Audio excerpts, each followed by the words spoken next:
देश के सुप्रसिद्ध गौ कथावाचक गोपाल मणि महाराज बुधवार की शाम धमतरी पहुंचे। एक शाम गौ कथा के नाम का आयोजन राधा कृष्ण भवन में किया गया था, जहां पर उन्होंने गौ माता के महत्व को लोगों को समझाया। उन्होंने कहा कि गायत्री ही गाय है। जब किसी का गोत्र पूछा जाता है तो गौ यानी गाय, पूर्व यानी रक्षा। कृपया स्वागत के लिए गौ रक्षक है कि नहीं यह पूछा जाता है। जब तक गाय को पशु बोलना बंद नहीं कर दिया जाएगा और गाय को राष्ट्रमाता घोषित नहीं कर दिया जाएगा, तब तक वे देश भर में इस मुहिम को चलाते रहेंगे। उन्होंने प्रवचन के दौरान कहा कि भारत में श्रद्धा है लेकिन विश्वास नहीं है, जिसको कोरोना काल में देखने को मिला, जब शराब की दुकानें खुली हुई थी और मंदिर बंद था। इस देश में गाय को पशु का दर्जा हटाकर माता का दर्जा दिलाने का आह्वान किया है। उन्होंने मां रूपी मंत्र को कभी भूलना नहीं है, यह कहा।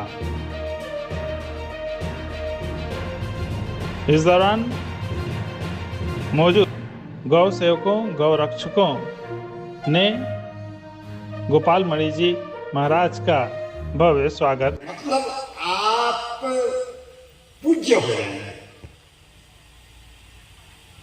धर्मराज युधिष्ठिर के यज्ञ में इतने बड़े बड़े लोग थे, क्यों? लेकिन पूजा किसकी हुई? अग्र पूजा। जल्दी बोलो। अरे बोलते क्यों नहीं आप लोग? अरे ऐसा बोलो ना कि गाय वाले की हुई, क्योंकि सब और माधव और कृष्ण कहाँ ठोक रहे थे। किसकी पूजा हुई? बोलो, जोर से बोलो। अच्छा देखो, हमारे साथ अगर आप संवाद करेंगे तो आपको भी बोलना पड़ेगा। अच्छा, कथा का मतलब ये नहीं है कि महाराज बोलते रहे और हम सोते रहे, ऐसा नहीं है। संवाद है। पार्वती जी ने सवाल किया, प्रश्न किया, शंकर जी ने उत्तर दिया, तो राम कथा अमर कथा हो गई। बोलो, है कि नहीं? अर्जुन ने सवाल किया, प्रश्न किया, श्री कृष्ण ने उत्तर दिया, श्रीमद् भगवत गीता हो गई। हमको कहां से मिली है वो देवी? हमको मंद्रेश मूर्जम दुहाना। जब मंदराचल पहाड़ को समुद्र में डाला गया और मंथन हुआ, वहां से वो देवी पंचगावः समुत्पन्ना, 5 गायों के रूप में प्रकट हुई। नंदा, भद्रा, बहुला, सुशीला, सुरभि। ये 5 गाय। सुबह उठ करके 5 नाम लो। दिन भर आप जहां भी जाएंगे, हमारे यहाँ कहते हैं ना सरपंच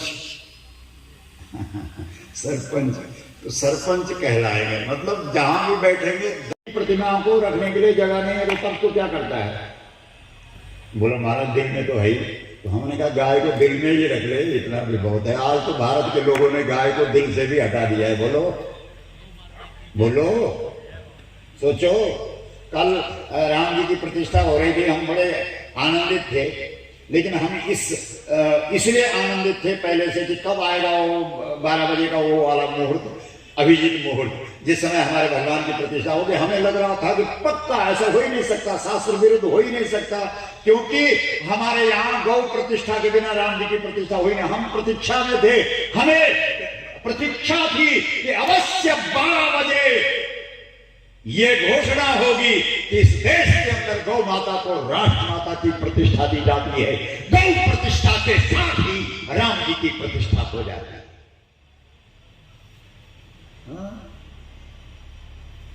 आप राम जी का जब जन्म हुआ तो वो वाला दोहा बताओ। आप तो बहुत सारे लोग हैं यहाँ जो रामचरितमानस पढ़ते हैं। छत्तीसगढ़ के लोग और रामचरितमानस न पढ़े, ऐसा कभी हो सकता है? राम जी का ननिहाल योग, बोलो योग, बोलो लगन, ग्रह, बार, तिथि, सकल भय अनुकूल। अरे सब अपने आप अनुकूल हो गए, इसमें तिथि बार नक्षत्र की जरूरत ही नहीं है, सब अपने आप हो जाएंगे अनुकूल। लेकिन क्या चाहिए? मुख्य चीज क्या है? जो चर और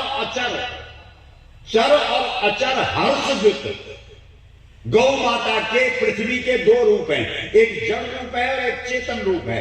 जो जड़ रूप है वो मिट्टी पत्थर है और जो चेतन रूप है धरती का वो गाय है। जिस समय जड़ और चेतन यानी पृथ्वी के दोनों रूप यानी गाय हर्षित हो जाती है, राम जन्म सुखमूल, उस समय कोई मुहूर्त देखने की जरूरत नहीं होती है, राम जी का जन्म हो जाता है। गौ माता को राष्ट्रमाता बनाने के नाम से एक अभियान देश भर में संत शिरोमणि श्री गोपाल जी महाराज जी ने लिया हुआ है और इसी तारतम्य में आज उनका धमतरी आना हुआ है।